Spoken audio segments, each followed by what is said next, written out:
Hello. Yes. Good afternoon, friends. Today we are going to discuss about jurisprudence of cyber laws. So it is also called as a Nyaya Shastra.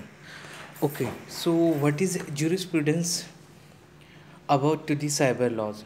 In last lecture we are discuss about the concept of cybercrime and the different types of or categories of cybercrime. So the types are cybercrime against property, cybercrime against person, and cybercrime against government. So what is cybercrime? The criminal activities which is to be performed with the help of electronic or smart devices or computer is to be used as a target or object. So to overcome this, or what we can say that to what we can say that to perform what we can say to ban this cybercrime, the act which is to be invented, and that is the IT Act. So IT Act 2000 is a primary source of cyber laws in an India. It came into force on 17th of October. The act was brought up primarily to provide a legal recognition to electronic commerce and to facilitate filing of electronic records with the government.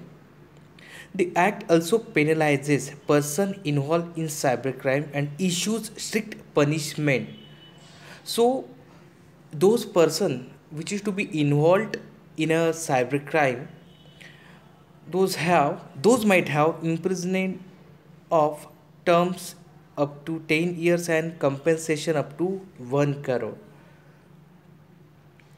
An executive order which was passed on 12th of September 2020, it contains instruction related to the provisions of the act with regards protect system and application for the issuance of digital signature. So this law is also perform, or what we can say that the also secure the digital signature if there is a any fraud which is to be performed with the help of digital signature, then which is to become under the IT Act 2000.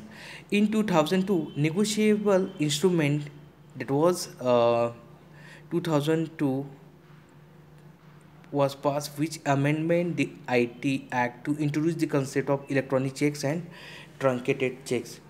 So the in 17th of October 2000, the IT Act which was passed, but there are few negotiable amendment which was there regarding to the electronic checks and truncated checks and digital signature, which is to be amendment later.